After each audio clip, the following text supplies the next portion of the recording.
Just what did you notice in terms of the play calling that was different from previous games with Coach Dillingham calling the plays? It was super aggressive. I mean, we ran the ball a lot more than we have in the past. We were downhill attack. We knew we could run the ball on these guys, and it was working. So we stuck with it. We called our shots when our shots needed to be called. We had a couple mistakes that kind of bit us towards the end of the game, but I mean, I'm pretty happy for the most part of the defense and the offense really coming together a lot more than the last 3 weeks. On the sidelines, felt more of a family out there, tighter knit, a lot more energy. It was beautiful out there with all the fans still there. You know, when I come out of halftime and I see everybody still on the sidelines or everyone still in the fans, it's like they believe in us. So that was good to see. But yeah, it was nice to see the play calling being aggressive and using his players as much as he could. Cam, right here. Chris Cartman, son of a source. Obviously, it was part of the game plan, but what did you think about just punting, fake punt, throwing in the end zone, all those kinds of things? And had you done any of that stuff previously? Yeah, I mean, I like to do everything. I believe I could do everything. So when they put me in those situations, I believe I'm gonna excel at them. With the help of this dude right here, he made it happen on one of them. So, I mean, I'm put in the right position with the right guys around me. So, I'm just gonna keep playing hard and trusting what the coaches got for us. Kim, Doug Haller with The Athletic. When was the last time you punted in a game? Say it again. When was the last time you punted in a game? The fourth game of my senior year. I think I punted about 70-something yards. So. Okay. Okay. Can you just take us through that fake punt, what you saw, and then also after that, the 52-yard touchdown, how you just kept your balance going down the sideline? I'm going to be in trouble tomorrow. The throw on the fake punt was not supposed to happen. But me and him were kind of in connection in the middle of the play. It wasn't planned before, but I start yelling Badger's name, and he looks over. So I know he's got my back if I put the ball in the air.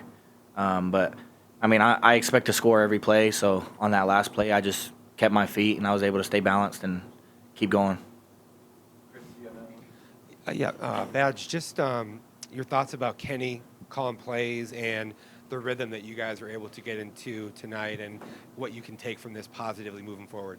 I think we win the game with a great plan, and I think he was aggressive play calling, and I just think he used everybody to the best of their ability. Everybody moving around, motioning, different tempos. I think the way he just came in with a good game plan. I think that. How much can this help you guys moving forward, just getting into a rhythm offensively? I think it'll help us a lot going into games with just better game plans, and I think we'll just score more points. Scott Zandui, Devil's Digest. For all three of you guys, that's the number 5 team in the country that you just took pretty much down to the wire. Does it give you a kind of confidence the rest of the way that you can compete with some of the best teams out there? I don't think we ever just lost confidence. I think we just came back and kept practicing, kept the family together, and we just knew what we could do, and we just put it out there in the field. Yeah, I mean, with Dillingham preaching in the locker room every day, we believe we could beat anybody in the country. We should have beat that team.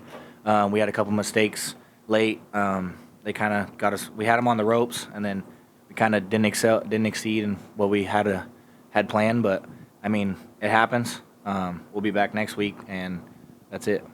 Yeah, I mean, it was good to see. I mean, I think overall as a team we improved. I think there was like Scat was saying before, there was more of a family culture on the sideline, everyone getting involved with each other, and that was good to see. Obviously, it's not the outcome we wanted, and I mean, you can't be too happy about that. You can't ever be happy about losing, but there are good things coming forward, and we feel like we can keep building from this. A little more, then we'll get the coach. Michelle. Obviously, you guys have had a lot working against you, being, the injuries and whatnot, and very few people probably expected this game to be close. How did you guys kind of keep a positive attitude, outlook throughout the week, and then even coming into this game? Go ahead. I mean, Coach Dillingham is big on this. You always believe you have to win, and I mean, everybody has to look in the mirror at themselves and say to themselves that we are going to win this game.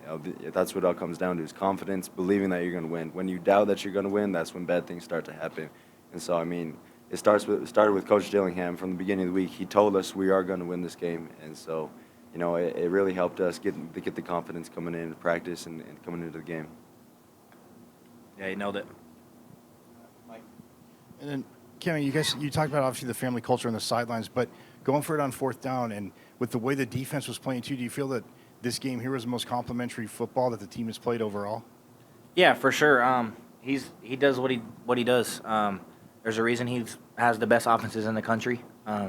And I mean, today it showed a lot today. We made a few mistakes, and there wasn't too much mistakes in play calling, I would say. We had a couple missed assignments and errors and stuff here, but I mean, we were put in the right position to win that football game, and had a couple mistakes. That's it. Defense played their butts off the whole game.